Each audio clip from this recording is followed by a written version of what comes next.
দর্শক আসসালামু আলাইকুম। আজ দেখতে পাবেন সবচেয়ে কম খরচে এবং জ্বালানি সাশ্রয় জ্বালানি সাশ্রয়ে কীভাবে জ্বালানি সাশ্রয়ের মাধ্যমে রান্নাবান্না করতে পারবেন আপনি প্রত্যেক দিনের কাজগুলো কম খরচে একদম সম্পূর্ণ কম খরচে কীভাবে রান্নাবান্না করবেন। আসেন আমরা এই ভিডিওটা একটু মনোযোগ সহকারে দেখি এবং এটা নিয়ে জাস্টিফাই করি, এটা নিয়ে আলোচনা করি, এটা নিয়ে একটু ব্রেনকে আমরা দেখাই যে এটা কিভাবে কম খরচে কিভাবে দৈনন্দিন কাজগুলা রান্নাবান্নাগুলা শেষ করা যাবে। ওই যে বোতলটা দেখতে পাচ্ছেন, এই বোতলটার ভিতরে 350 গ্রাম গ্যাস আছে। এটা মনে করেন বোতল সহকারে ধরেন 500 গ্রাম গ্যাস আছে। এখন আপনি এই বোতলটা দিয়ে কমসে কম সর্বনিম্ন 10 দিন আপনি এটা ব্যবহার করতে পারবেন। আসুন কিভাবে আমরা এই 10 দিনে এত বড় রান্নাবান্নাগুলা কিভাবে করব। আসুন আমরা ভিডিওটা ভালোভাবে দেখি এবং মনোযোগ সহকারে দেখি।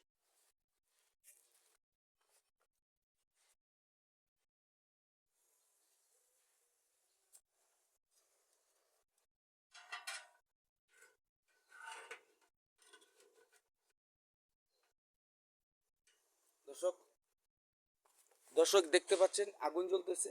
এই আগুনের মাধ্যমে আপনার দিনের দিনে বা রাত্রে যে কোনো সময় গরম টরম করার জন্য আপনি উপরে এই বানারটা ফিট করে আপনি এই গরম কাজগুলা ছোটোখাটো কাজগুলা এটার মধ্যে আপনি করতে পারবেন। কারণ অনেক সময় আমরা বড় চুলার ভিতরে ছোট হাঁড়ি বসিয়ে ছোট কাজগুলো করার চেষ্টা করি। আসলে এত বড় চুলার ভিতরে যদি আমরা বড় কিছু ছোট কিছু পাতিলা দিয়া দুধ গরম বা চা গরম অথবা একটু বাচ্চাদের সুজি টুজি গরম করার জন্য এত বড় চুলার ভিতরে বসায় দিলে আমাদের আগুনগুলো গ্যাসগুলো অপচয় হবে এবং আমরা গ্যাসগুলোকে কন্ট্রোল করতে পারবো না। আর এই ছোট চুলার মাধ্যমে আপনি কন্ট্রোল করতে পারবেন এবং ছোটো ছোটো কাজগুলা যেগুলা প্রত্যেক দিনে লুডুস রান্দা, মাছ ভাজা অথবা ওই ধরেন ফ্রিজের ঠান্ডাগুলো গরম করা আপনি এই চুলার মাধ্যমে করলে আপনি গ্যাসটা কম খরচ হবে। দেখেন একভাবে কম জ্বলতেছে, আপনি চলে বাড়াইও দিতে পারবেন।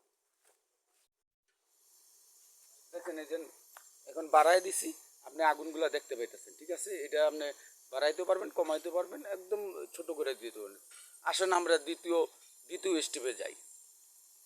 এখন আমরা কিভাবে বড় রান্নাগুলা করব। বড় রান্নাগুলা ভাত তরকারি গোস পোলাও যাই আমরা রান্না করি এটা কিভাবে করবো আসুন দেখি।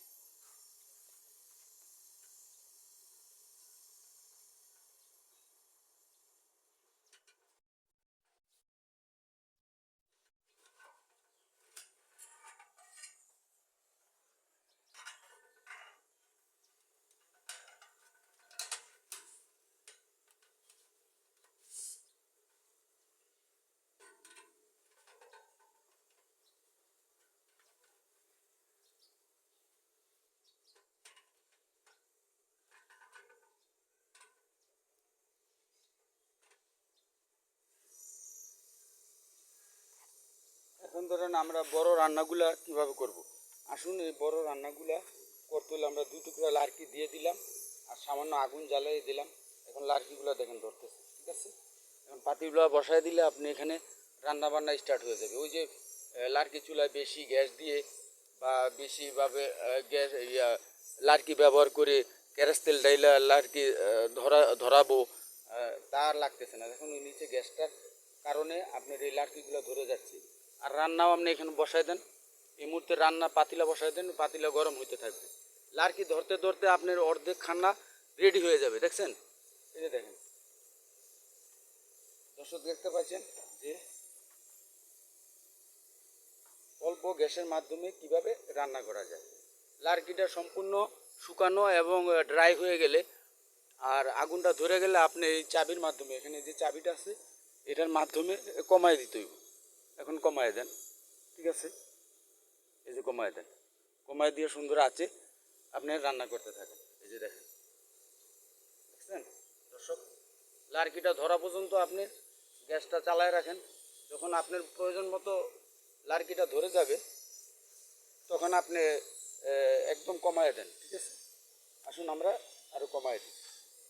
এতে করে লার্কি দেখছেন সামান্য কয়টা লার্কি এখনো পুরা জ্বলে নাই। ঠিক আছে, জ্বলতেছে। এখন এইভাবে এই যে আপনি যা কমাই দিয়েছেন বাস, এই যে দেখেন এখন লার্কিতে, এই যে দেখছেন লার্কিতে চলতেছে। দর্শক এটা অত্যন্ত কার্যকারী চুলা, জ্বালানি সাশ্রয়, অর্থাৎ এই কিছু নামমাত্র গ্যাসের মাধ্যমে আপনি এই চুলাগুলা অপারেট করতে পারবেন। এই দেখছেন 2 টুকরা লার্কি দিছে, লার্কিগুলো জ্বলতেছে, ঠিক আছে। আপনি একটু লাড়াচাড়া করেন,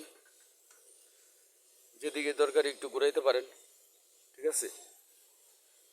দেখেন কি সুন্দর আগুন জ্বলতেছে, দেখেন সেন্টারে জ্বলতেছে, ঠিক আছে। এতে করে ভাত তরকারি সব হয়ে যাবে, লার্কিগুলো জ্বলতেছে। দেখেন সামান্য গ্যাসের মাধ্যমেও রান্না করা যায়, এটা আজ আপনারা দেখতে পারলেন। দর্শক, যদি ভিডিওটা ভালো লাগে শেয়ার করবেন এবং সাবস্ক্রাইব করবেন। আসসালামু আলাইকুম।